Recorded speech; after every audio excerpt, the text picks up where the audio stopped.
what's good, bro? I was just checking in with you. What's good, y'all? Checking in another week. It is your guy, your brother, your friend, your neighborhood. I don't know. Just guy from the hood. Nah, it's Chill Out P. I am back.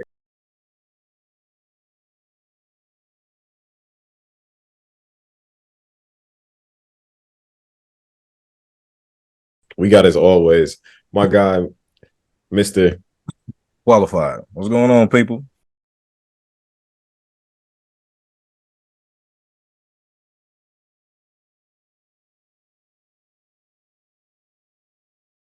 I will call her KB for the rest of the episode, but it's Kymbriona in case y'all didn't catch that. Y'all, everybody don't get KB from what she told me, so I'm just letting y'all know ahead of time. Yeah.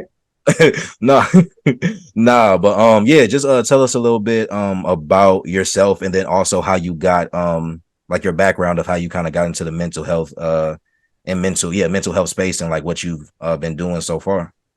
Yeah. So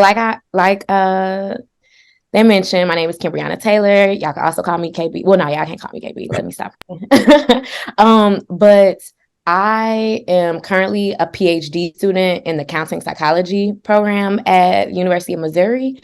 And I have always had like a really strong interest within the mental health field. And prior to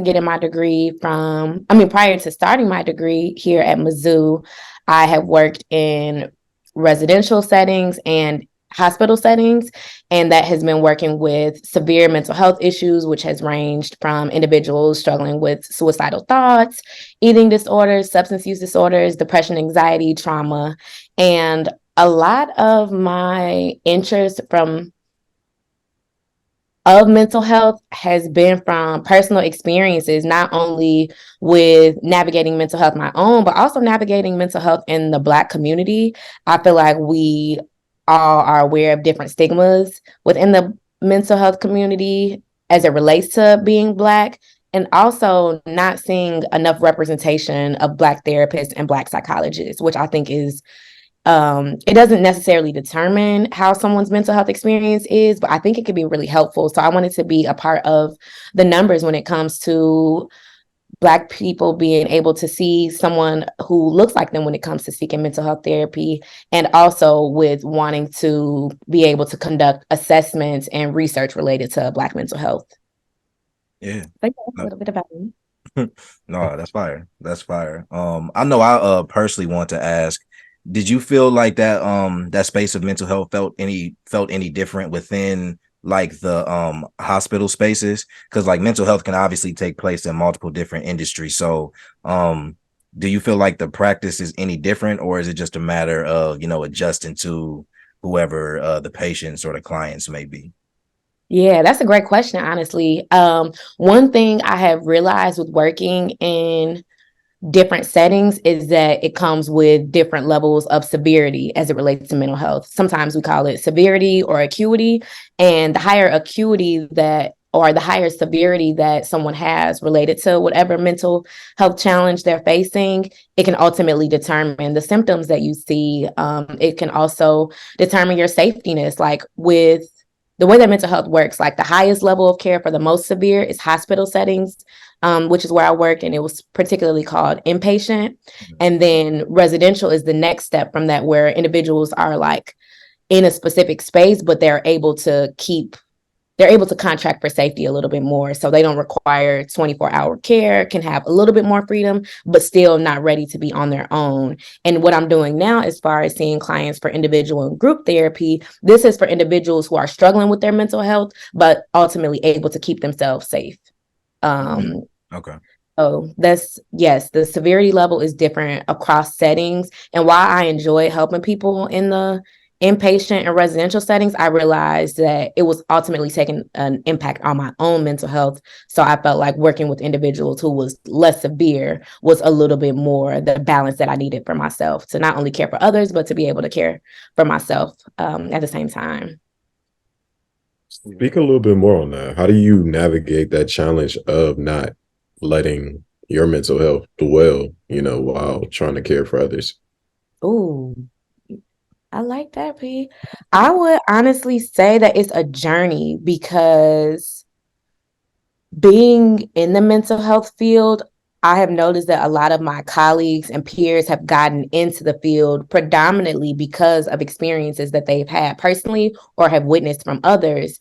And it's like this desire to help others, but sort of going back to like the common phrase of you can't pour from an empty cup. So being able to know what are my personal boundaries related to how invested I am in clients. And then also noticing what my triggers are, like when it came to individuals who have been through certain forms of trauma, like yes, I want to talk through that work, but to what extent am I able to? And also like being in inpatient and residential settings, I saw a lot with those individuals not necessarily being able to contract for safety. In some instances it was, I would like to be fully transparent, there were sometimes I had nightmares related to the things that I saw. You see a lot of intense things in those settings because when individuals are having severe mental health symptoms, it could come with a lot of different things that they're engaging in order to find a way to cope. And sometimes that coping isn't always healthy, which may result in them engaging in behaviors that indicates that they're not able to keep themselves safe without supervision from individuals like behavioral mental health technicians and stuff like that. And why I feel like there are people who need to do that work, why I would like to, I couldn't do it at my own mental health expense. Like the nightmares, losing sleep, being worried about certain patient safety, like that's something that may occur across settings, but in inpatient and residential, it's a different type of beast that I wasn't able to do. So really getting to know myself and gaining some self-awareness during that process was really critical in me identifying the type of settings that I could work in while helping others and also maintaining good well-being for myself. Yeah, no, that's good that you realized that and you took those steps to make sure you were straight for sure. Because Yeah. we gotta have you out here helping these people rather I than, know, right? being messed up. But nah. Mhm. Um, just with you speaking on, how you navigated, figuring out how to make sure you were right. How would you say that burnout, impacts your industry? Ooh. The mental health industry, it's so crazy because it's like we know that mental health professionals are needed in the field, but I don't think academic and professional settings really do the best job of supporting mental health professionals.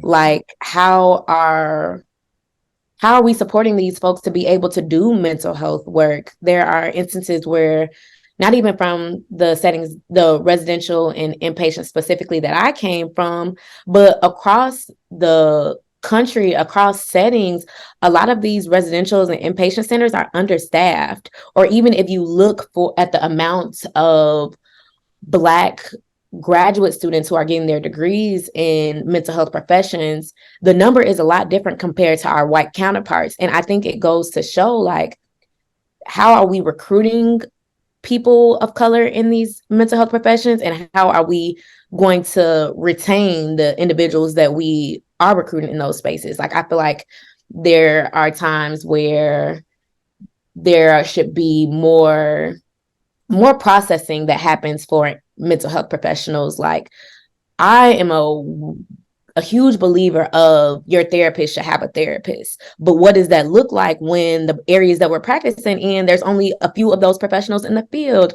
Or for example, like I am a graduate student right now, and I have to be cognizant of the types of places that I try to seek therapy at, because if there is an instance of me wanting to pursue a career at a certain place later down the line, I can't seek therapy there because it's against privacy, HIPAA violations, and things like that. So there's this limitation on not only where we can seek therapy, but are you going to be working in different spaces with those therapists? And how might that relate to some feelings of discomfort? And also, if places are continued to be understaffed and the like well-being of individuals in the mental health field isn't being cultivated, people not going to be doing this work because it's a heavy workload. And if we're not being supported, people might have to see themselves out, which it doesn't surprise me when people are deterred from doing this type of work because it isn't the most supportive, to be honest. Yeah, that's tough, but that's hella real. And that's definitely, even as somebody like, interested in wanting to learn more about the mental health space, I didn't think about the setting aspect and how that can be more of a detriment, like to those professionals. Just they're helping others, but in terms of the help and support that they need, some of the obstacles that are in the way of that happening, very unfortunate. I mean, reality, but Mm-hmm. extremely unfortunate. It Thank you for giving us that background. I mean, you definitely gave me more than I even knew from us knowing each other previously. But yeah, I think that's a perfect way to just segue into what you got for us, what you trying to ask us and talk to us about. Yeah, and thank y'all for allowing me to have this conversation with y'all. I've been looking forward to it, and I think that these mental health conversations need to continue to happen. And I'm happy that we can have this wine and wellness night with each other to have these conversations. So one of the things that I wanted to ask you all is, what messages have y'all received from the Black community as it pertains to mental health? Because we know Black people aren't a monolith, and I know this is one of the things that led me into the field. But yeah, what are some things y'all have heard in our community? Yeesh. Yeah, you want to go first? I mean, it's been a range, I could say. Like when I was younger, it was just understanding now what I heard. Like, oh, what happens in this house stays in this house. That could be a challenge on mental health, looking back at it. And it's like, because then we're not talking to nobody. Don't tell nobody nothing. Keep everything to yourself. So then you move with that mentality as you grow up and grow throughout life. Nowadays you hear, go seek help, you go take whatever, ways that you need to seek help, whether that's therapy or whatever. People, still support the church method, pray it away, go to God with it. Yeah, that's been like the range for me. Yeah. Yeah, I'd pretty much agree. I think I don't think my family was necessarily like closed off to the idea of seeking professional help. Like I didn't have that family that made it seem like you was crazy for wanting to talk to somebody. But honestly, I think times just changed. And I think that's one thing I kind of learned, at least from my mom. Because even when it comes to self-care, I think just within our relationship, I think it took her a while to realize that yeah, you can't just kind of like work through and push through everything. Like at some point, you kind of reach a point where it's like, even if you're not talking to somebody and it's not so much the idea of seeking help, you still need to like find ways to take care of yourself. And that's not just, there's an idea of doing what you need to do, even though it may get tough, but at the same time, sometimes you need a break. Sometimes you gotta stand still, and stop yourself. So I think the overall message has more so been kind of the P's point of like, keep everything to yourself. Like it's this subconscious message of keeping things bottled up. And I think overall the idea, especially within our community, is that being vulnerable in general is a sign of weakness. So the idea of seeking help gives off the illusion that you don't know how to handle your own feelings and your own emotions, when a lot of people don't. Like that takes a lot of time to learn, because it takes a lot of time to learn yourself through the different stages that you evolve through. So I think the overall message that I could say has just been the idea that you're supposed to be able to take care of it yourself in whatever facet you want to look at that in. And if you can't, and if you need to seek help or do something else, that is alluded to as being, weak or vulnerable. And I think that aspect, the pride of not being that way or the fear of being seen in that way, I think is the biggest message I've received from our community in regard to navigating your mental health and, things that come with that. Yeah. And it's crazy because we all come from different families, but it seemed like just existing in a Black community, some of our messages are similar across the board. And I feel like sometimes people have this misconception that our families are saying, well, some families may say like, nah, let's not talk about mental health, but it's not always that blatant, don't talk about mental health. Like sometimes we don't see, I know growing up, I didn't always see like self-care or mental health conversations being modeled by other people. So sometimes, even if they're not blatantly saying don't talk about it, it was this message that like no one's talking about it. So is it cool for me to talk about mine? Will I be this outlier if I have this conversation or bring it up? And also, what is that supposed to look like? Because I feel like that's sort of the message that I got growing up, where it wasn't necessarily intentional, but since I didn't know what it looked like, I did not know how to do it. And then this idea of not really talking about therapy, like I don't, I think that I sort of thought therapy was a white people thing. Um, because it was just like, oh, okay, they got money, they could see a therapist. Like, what do they talk about? Like, are they crazy for seeking it? Like, it's this stigma that I think has been able to be like a little diminished over time, but I think it has come with intentional conversations like these, and also hearing other people talk about therapy regularly and not seeing it as from a place of shame, but sort of as a place of strength rather than this weakness. What you sort of mentioned, Mr. Qualified. But I think it is cool that we're stepping away from that. And also, I still think that there's more work to be done. And P, you talked a little bit about this in your answer, and I'm just wondering, like, depending on y'all background or upbringing, how have you balanced these messages between religion and spirituality with mental health? That's interesting. I don't know. For me, I was raised in the church. Like mom's very heavily involved in the church. Pops goes because of moms and tries to get involved. Yeah. But y'all know how that is. But Mhm. outside of that, I wouldn't say it's been a challenge for me. I've like just growing up, like, we was raised, some of us was raised in the church. We had to go. That was what it was. And then once we got older, it was like we stopped going for the most Yeah. part. For the most part, like most of us stopped going. Um, but as I got older, I got my spiritual connection with God. Me and God got a relationship. We good over there. Mhm. I go to church, when I can. He knows my heart. So, we good. But outside of that, I still have to be okay. Like we can't ignore things outside of praying. Like we can pray for God's support, but you still need to do the work. Like, Yes. and I think that's it may be a scripture somewhere that's that we can apply to the situation. I'm not sure. I'm not the Bible guy, but you got to do work. You can't just expect things to happen, and you can pray and God to do His part, but you got to do the part too. And that's just how I've been moving. Balancing those two. Yeah, I feel like I'm thinking of the one that, as you was talking, the scripture was coming to my mind. Don't quote me on this, but it's just like, what is faith without works?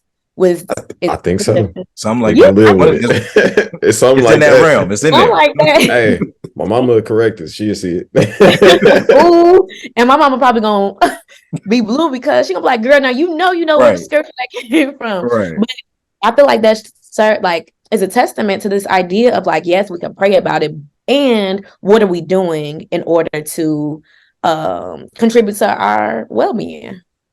Yeah. I like that. I think the other side of that too is something that I feel like I've been experiencing is I think a large part of what can make mental health so difficult is the pressure and responsibility we put on ourselves to fix it or to handle the issue. So like even if we are going to see a therapist, even if we are seeking help, there's still this kind of like self-fulfilled prophecy of like, well, I have to do this. And in the same realm as like if you are able, like if you have that relationship, if you are able to truly give some things over and just say, hey, like you take care of this, like I'll still do the work, but I don't want the responsibility of taking care of it. I think if you can build that relationship or at least get to a place where if you're not letting it go to him and you're just not a spiritual person, being able to find a way like to let those things go, I think that's also a huge part of what can play a role in the process of mental health. Because I think sometimes just the weight of feeling like you have to figure out the solution, like you have to make every dot connect. I think sometimes that stress and pressure of itself, just I don't know what word I'm thinking of, but it basically heightens like how bad like the mental health struggle can be depending on what you're struggling with. So Yeah. I really resonate with that because I feel like it does create this sense of pressure of like, what am I not doing in order to allow myself to feel better? And then also sort of getting discouraged and frustrated along the process, which can ultimately not only exacerbate whatever mental health symptoms somebody is struggling with, but it's just like, why should I keep doing this if I'm not feeling better?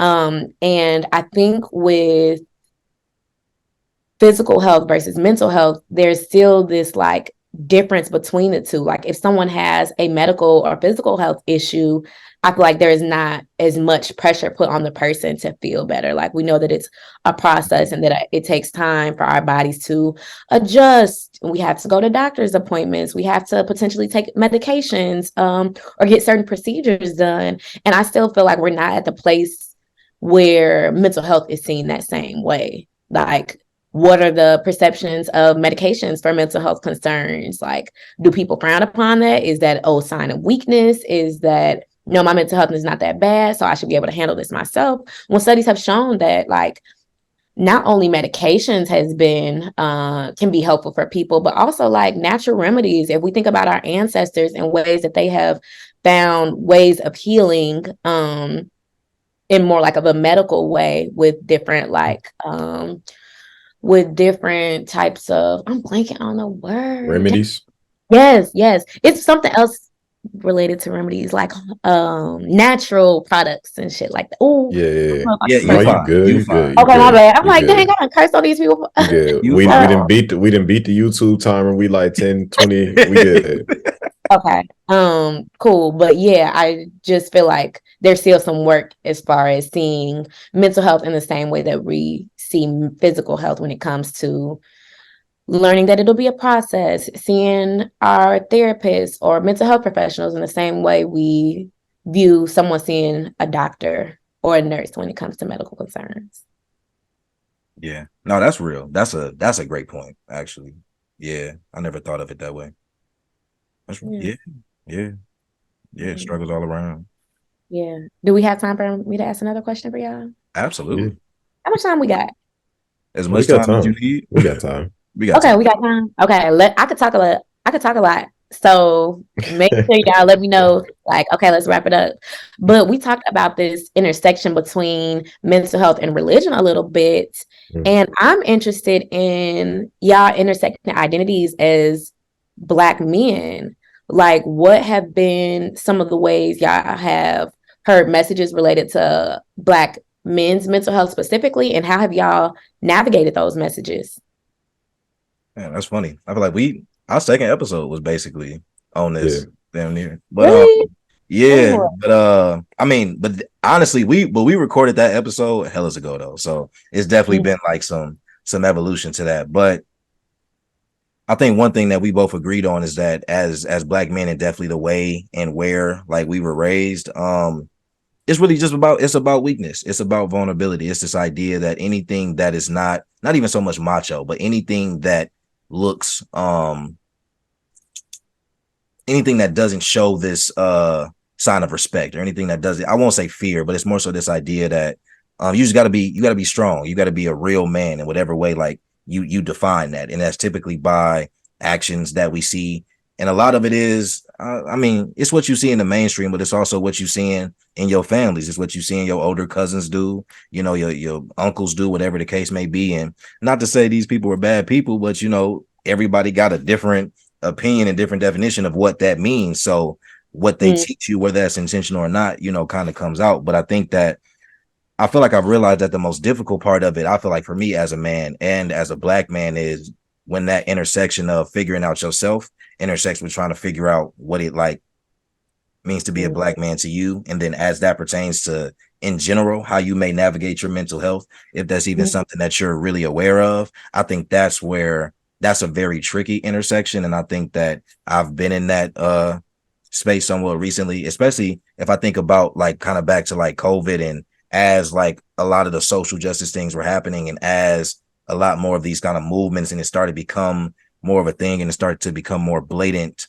how we as Black men specifically are viewed. I think that kind of started the idea of okay, like what type of man do I want to be? Like, what does it mean to be a Black man, and what does that mean to me? And then as I started to be more aware of mental health things, it's like, dang, like it feel like all the cards kind of stacked against me in in terms of what they say I'm supposed to be, you know. Yeah. But the idea and the realization, the epiphany that you really get to decide that it's like you have this, or at least for me, like I had this relief, but it was also like, yeah, trying to figure that out from scratch, actually, without using anything that I've like learned or that I've seen over all this time, that's tough too. And it doesn't have to be like a pressure thing. I think I removed that aspect of it, but just the intentionality behind being sure that I'm making a decision about who I'm going to be as a man, you know, as a Black man, and handling my mental health struggles, you know, if you will, for myself. I think that's where that intersectionality has kind of shown itself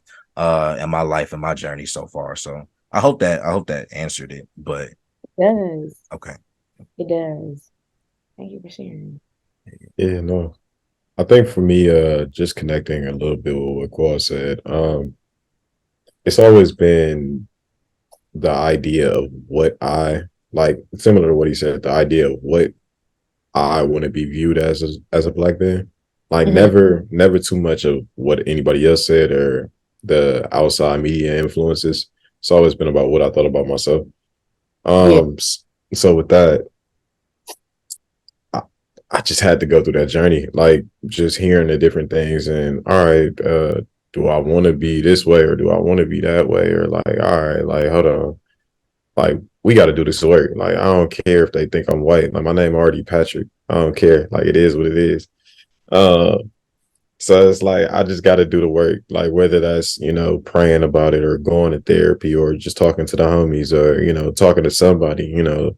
Taking the time to write things down in a journal, making sure that I'm taking whichever procedures that I need to take. Just to make sure that I'm straight at the end of the day. And not allowing any negative or any jokes come towards me and distract me from, focusing on myself at the end of the day. Yeah. It's cool to hear y'all talk about different ways in which y'all have coped and also like being sound in y'all identity where y'all don't let certain societal expectations or even how you mentioned jokes get to you because you feel confident in yourself.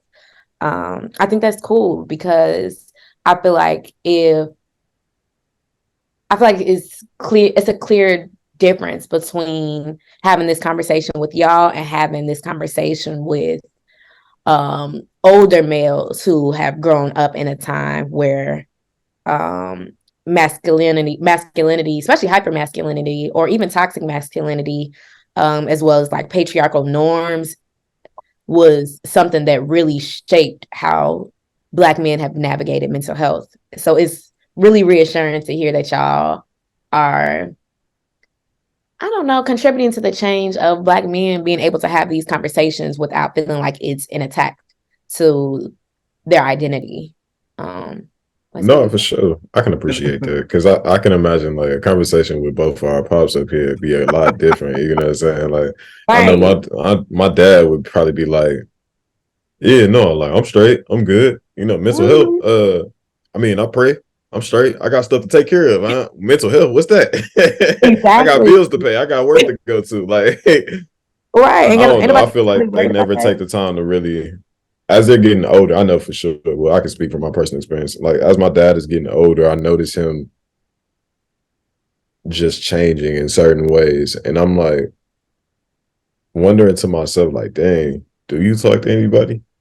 Like, like I realize you getting older, like the challenge of not being able to move the same, the challenge of not being able to handle all the pressure the same, the challenge of not being able to lawn more, mow the lawn, my bad, mow the lawn, not being able to like plow the snow, when it's snowing real heavy, because we live in Milwaukee. Well, I do. We live in the Midwest, nigga got snow. But just that challenge of getting older, not knowing, how much longer you have here, not knowing what connection you have with your children, how much did you fail? That challenge of just, looking back at life and like, damn, like, did I do it right? Right. You know, I hope he does talk to somebody, or even my mom too. Like, I just hope our parents do eventually, you know, get to that point where they are able to understand. Like, all right, like there's a lot of things I probably didn't work on. I know for sure they, you know, didn't work on, you know, because Yeah. then we had to work on that shit. Mhm. But yeah, just hoping that they get to that point. Yeah, yeah. I feel like the aging process is something that I'm becoming more aware of too, because it's like the older we're getting, the older people getting.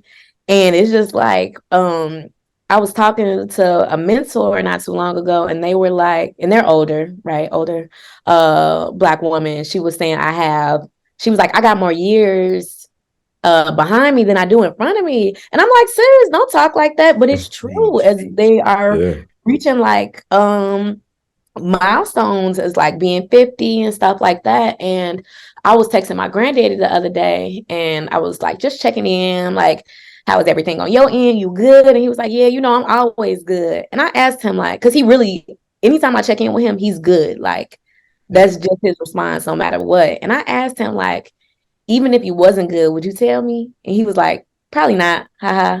And I feel like he really meant that, because I do wonder if they ever, like, our parents, grandparents, and like even our elders feel this pressure to like always say that they're good even when they not. And what would it look like for them to like open up to us and let us know, like, yeah, I've been having this on my mind, or there's some regrets that I've been thinking about, or aging is a hard process, like you even mentioned, peace. So it makes me wonder what that looks like, and not only trying to have these conversations for the generations that are after us, but what would that look like to have these conversations with the adults in our family? My granddaddy here probably be like, girl, mental health, what is he talking about?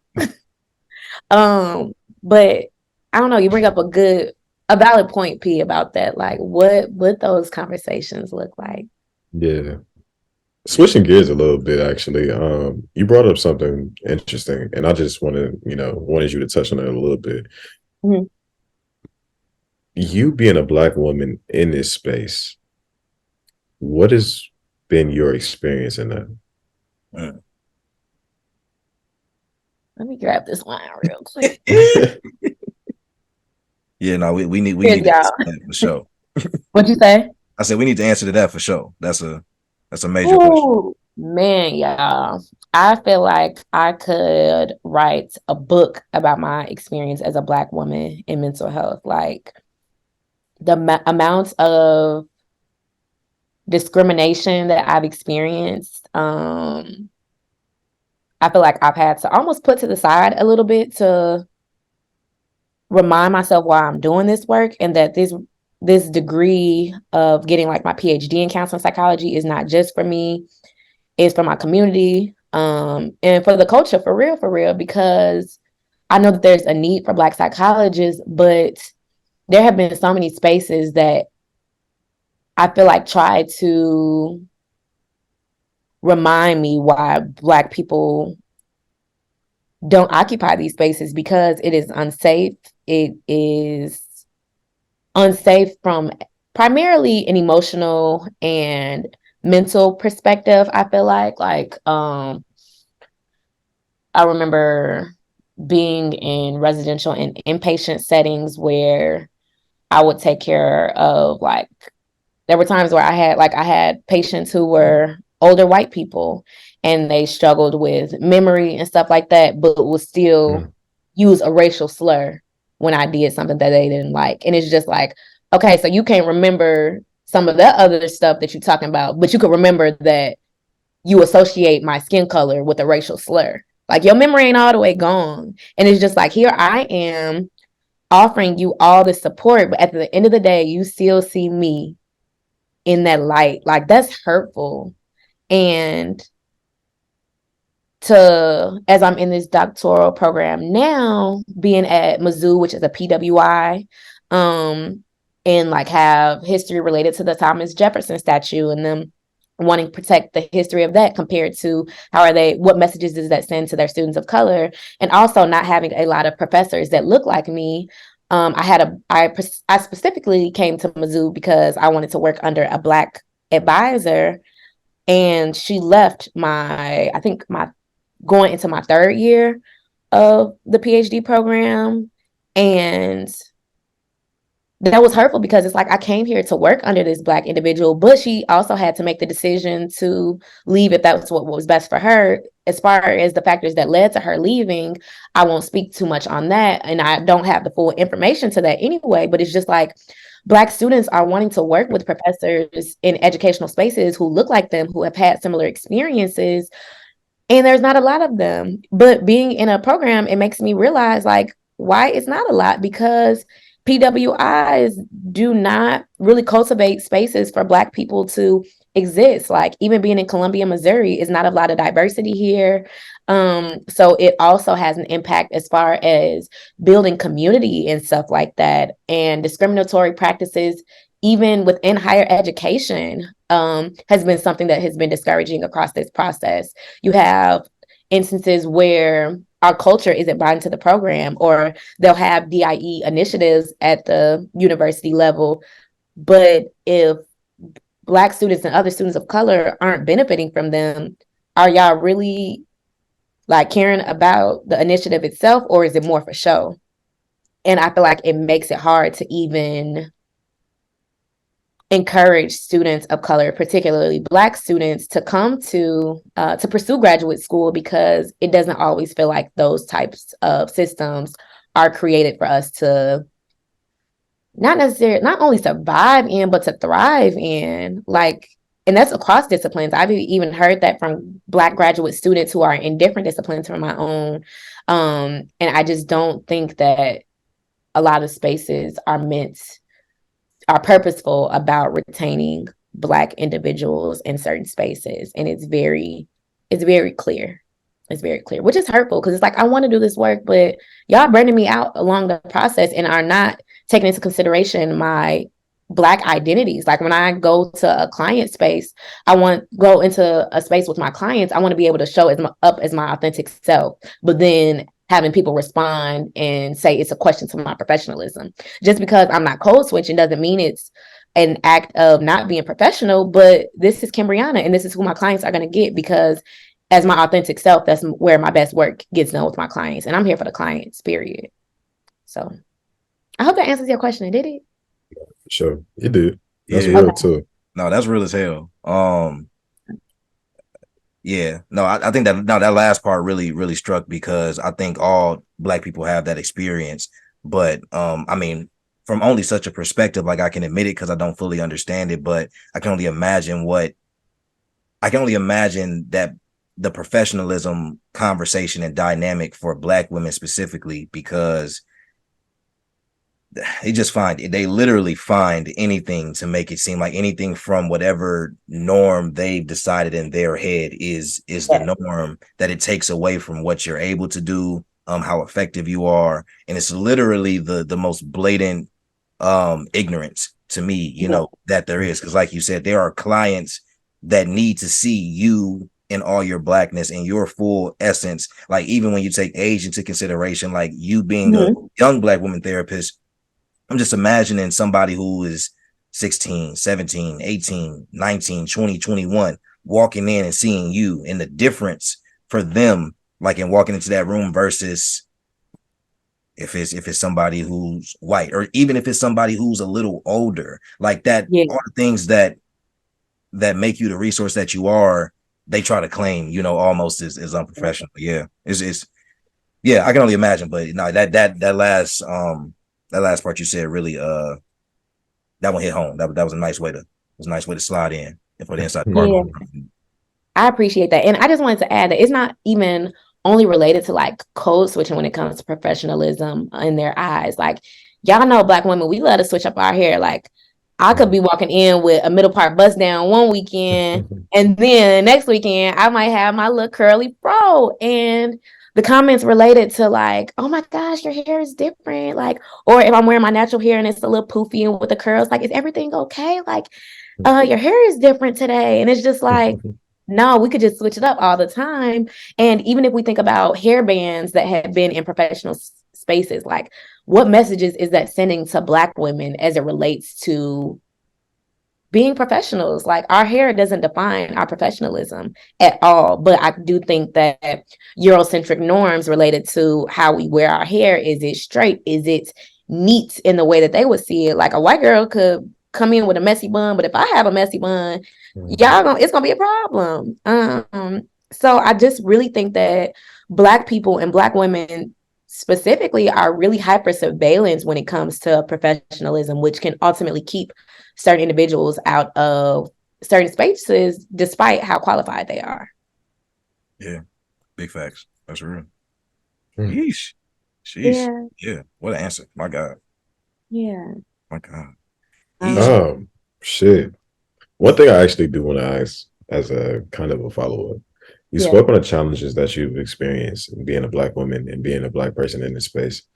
What do you want to change, or what reasons brought you into this space to want to change certain things?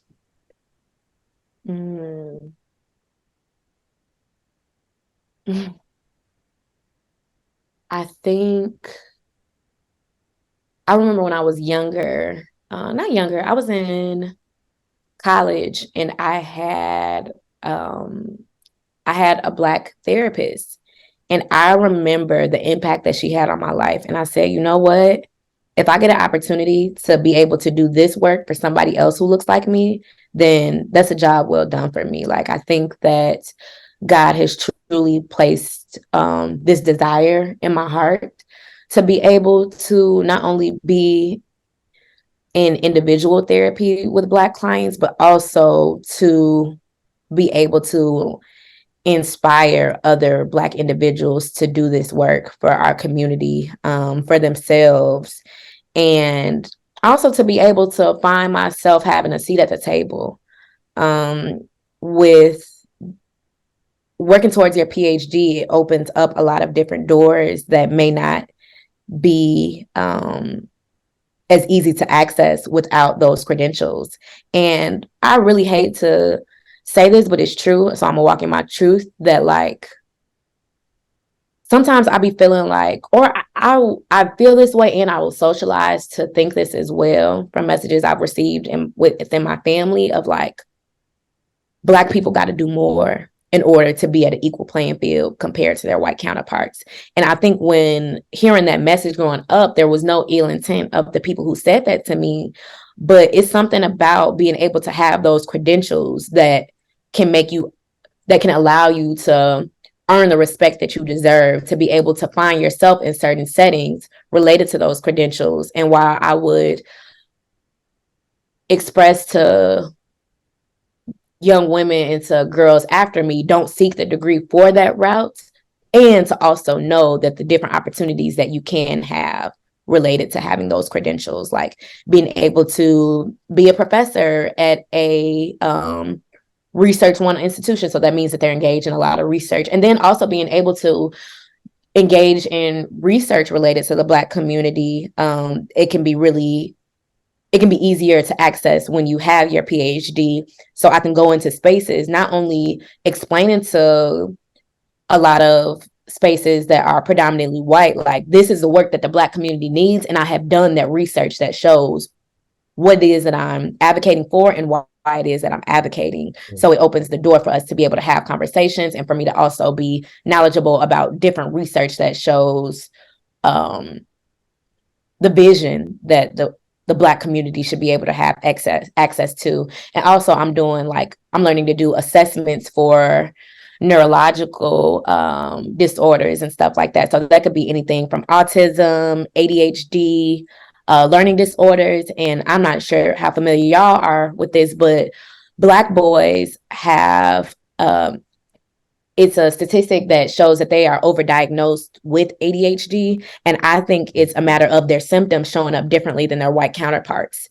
And in order to contribute to that work, I'm learning to do these assessments so that we can so that I can be a part of the numbers that help us to correctly diagnose our Black boys and Black girls, because ADHD shows up different in girls specifically. And I can imagine that Black girls is the same way, even learning disorders across the boards for our community. So it's like learning how to do those assessments and then also being able to tell white people about the cultural differences that may show up within our communities. It can be one thing for a white person to ask Black boys or Black girls or brown girls too, brown boys as well, to ask them questions related to their mental health. But how much more comfortable would they be having these conversations if they see someone that looks like their mom, their auntie, their cousins and stuff like that? It can take away from some of the pressure they have to answer these questions with these white people that they ain't never met. So it's so much that goes into it. But like I mentioned, like it's all for the Black community and really paving the way for the generations that come after us, and the generations who are gonna be here while we here.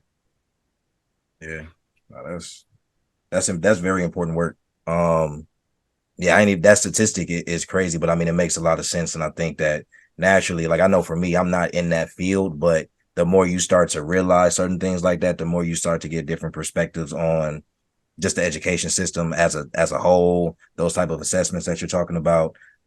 The more experience we get, in life, I think we just start to see that, man, like they really start early in putting us at a disadvantage, and without people in place to be relatable and remind them like, hey, like we can course correct this, like very early. Yeah, it's tough, necessary work for sure. Yeah. For Great sure. question. Yeah, you got something else for us, KB? Okay, I'm gonna keep asking because I want to be mindful of time, but how much time we got? Feels like we still got time. Okay, cool. First, I feel like we've been talking about mental health a lot, and I wanted to know, like, what is mental health to y'all? How do y'all define it? What comes to mind when y'all think of this phrase? For me, mental health has always been just mental well-being. Simply put, yeah.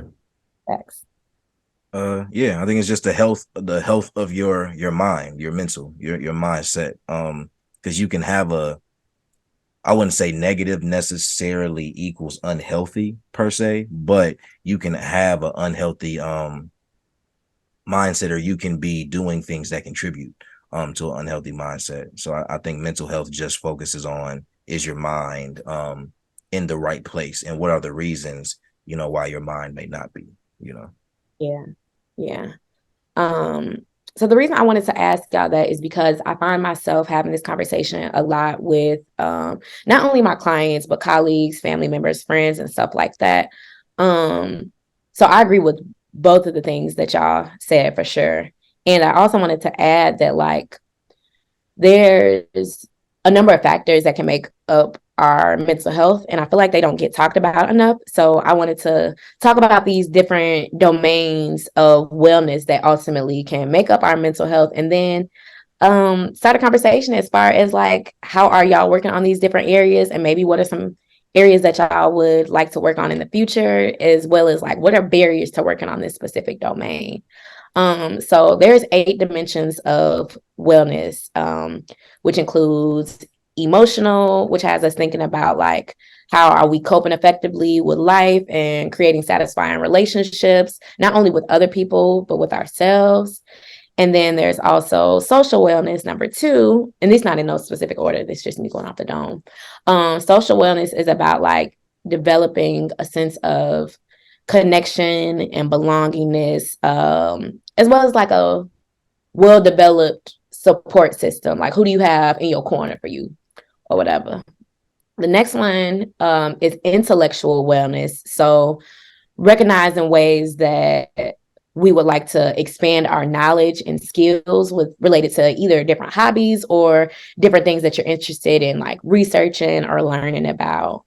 4 is environmental wellness. So thinking about how we want to occupy spaces that are not only safe physically, but safe mentally and emotionally.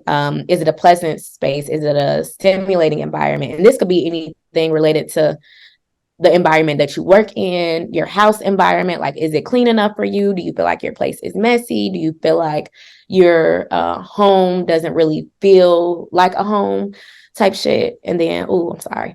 And then spiritual wellness, something what we talked about already, like, it doesn't only have to be related to religion, but like your sense of purpose. Do you feel like you have a meaning in life? Do you feel like you're living according to your morals, your values, and your ethics and stuff like that?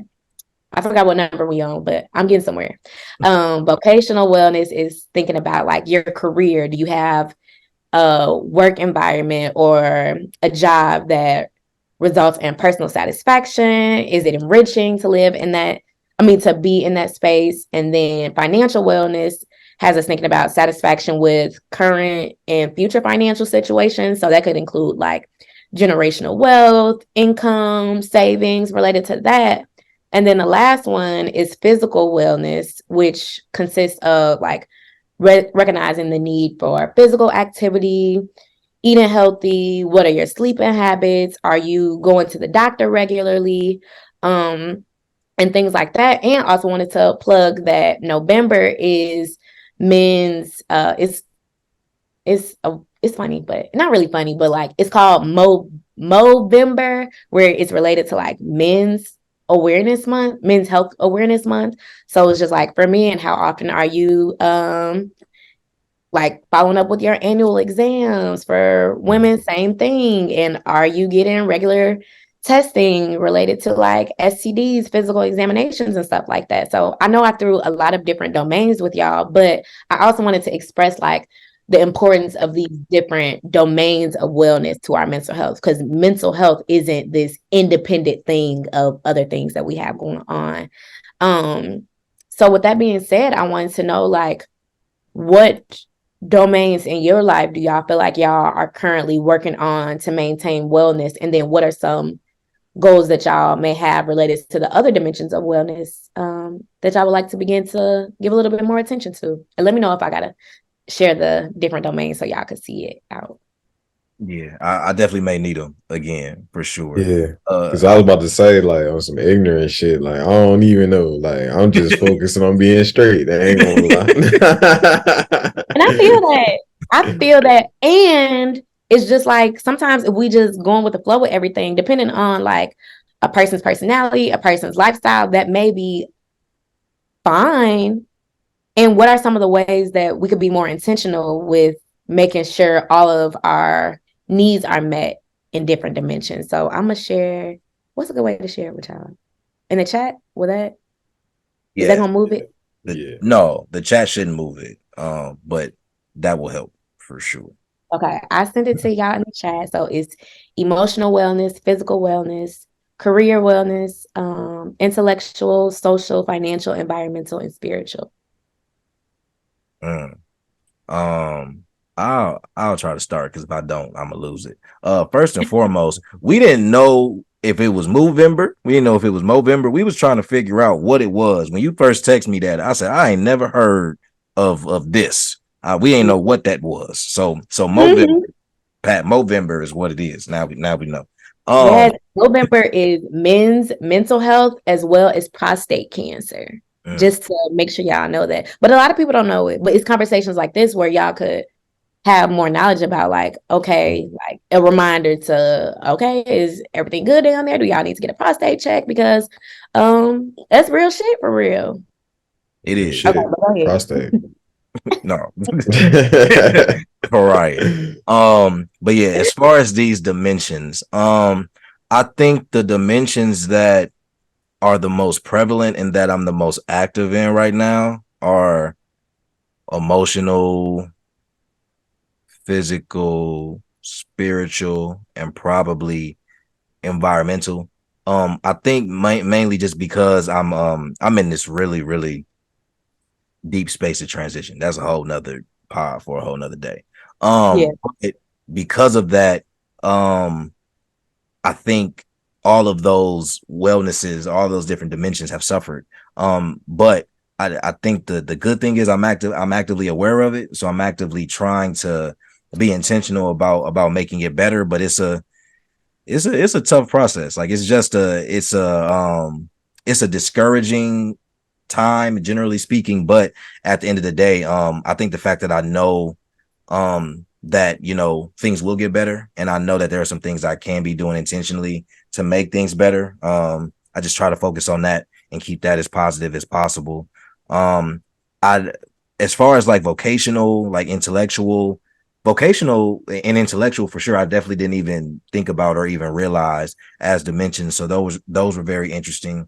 But I think the others more so kind of, they aren't dependent on the first four I mentioned, but I do think they can somewhat be considered secondary because they all are somewhat based in something else, kind of like, you know, vocational and career, that's based on a job. And the way I look at it, like before you get to a job, or before you get to how much money you making, or before you get to like anything within like intellectual or social, I think that it still starts with like you being good. And I think the things that pertain specifically to you and things somewhat in your control are the emotional, physical, environmental, and spiritual. So that's how, just in thinking about it and giving my answer, that's how I kind of separate them into groups, subgroups, if you will. But I would say the first four I mentioned are what I'm more so actively like right now trying to be intentional about, and I feel like I've been in a space where I've been handling it hell as well as I can. And then the other four are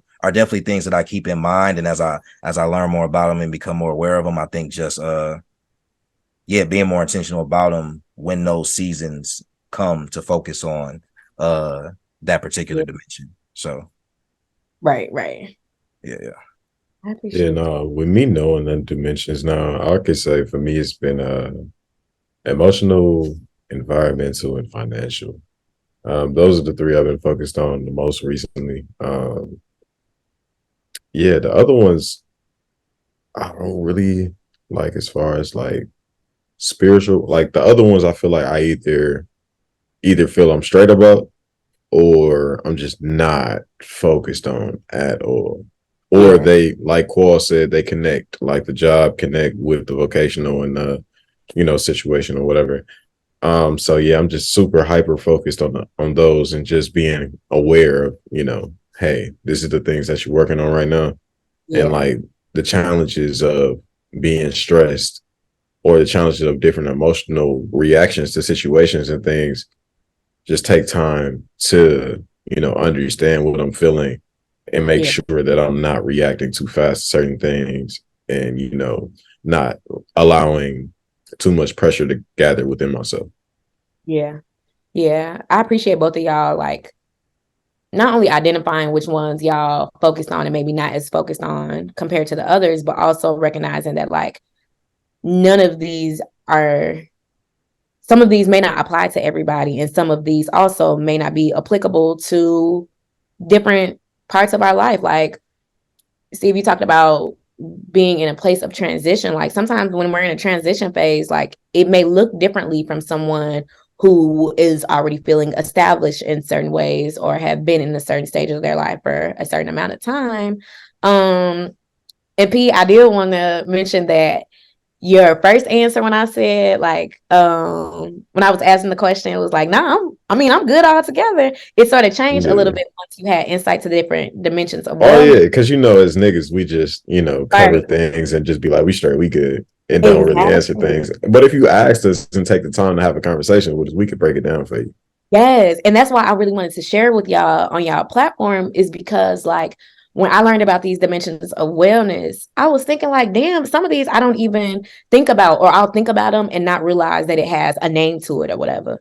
But the supervisor who taught them to me mentioned like the dimensions of wellness is like a tire or whatever. Like your tire could, like, you need all of these things of wellness to like get your tires like to work effectively on your car. And I don't know if y'all ever got a nail in y'all tire, or some shit happened with y'all tire or whatever, but it's just like, just because it's a nail in your tire, like the tire may still be able to go, but it might ride a little different. Or like if you ride on it too long in a state that it's not meant to, like it's gonna start to fuck up the rest of your tire or whatever. And that's what the dimensions of wellness is like. Like just because things are going pretty well in one dimension, or we're not focusing on another one as much, if we continue to neglect these different parts of ourselves, it may result in certain in other dimensions being impacted.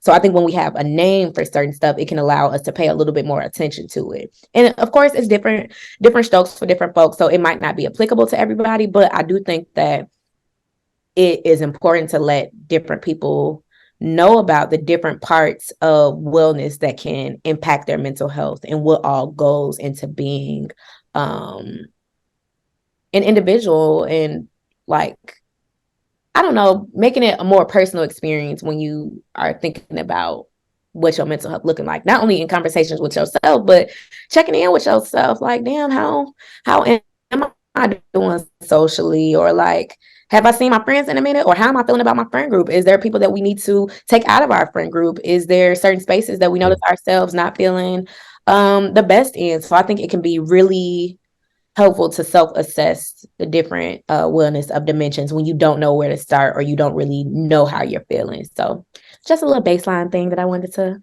plug in during this time. No, for sure. I mean, shit, you know, when you get a nail in your tire, you got to get that bitch plugged. I mean, hey, if you got a cut, bitch, you better get a Band-Aid. You feel me? Right. I mean, Exactly. so many ways we can go, but nah, work on your shit for sure. Exactly. Basically, you know, work on your shit. That's real. You know, work on your shit for real. Right, take care of your tire. Take care of your tire. Take care of that whole car. You feel me? Good. No, honestly, truly, look, you can only ride them off till the wheels. Like, you don't really want to ride it till the wheels fall off. You don't actually want to do that. You don't really want If that engine go, it's over, baby. I ain't that shit gonna over with. out of there. Look, listen, okay. Oh, but man, no, KB, man, thank you so much. You brought so much insight into the pod today. No, I think this was an amazing conversation, much needed, but an amazing conversation that I think will reach a lot of people. But yeah, just want to, you know, thank you, and I appreciate you for coming on. We appreciate you for coming on. Yeah, but you shared a lot. Like, I'm excited for people to see it for sure. So yeah. Thank y'all. Yeah. Thank y'all for having me. Yeah, no, it's been real, people. It's been chill, people. I mean, take care of your mentals, people. But nah, man, it's I been thought you was gonna say wheels, bro. Those two. Oh, mental take care. Hilarious, though. Take care of your whole body, man. Make sure y'all actually do take time, you know, take a second for yourselves, regardless of what y'all dealing with and what y'all going through throughout life. It's never too much for somebody to take time and listen to you, for somebody to take time and give you just an ear or a shoulder to cry on. I don't know. Whatever you need, just make sure that, you know, there are people out there for you. And whether that's in a professional setting or call your friends, call your family, because, you know, they care. But it's been another episode of Just Checking In. And shit. Peace.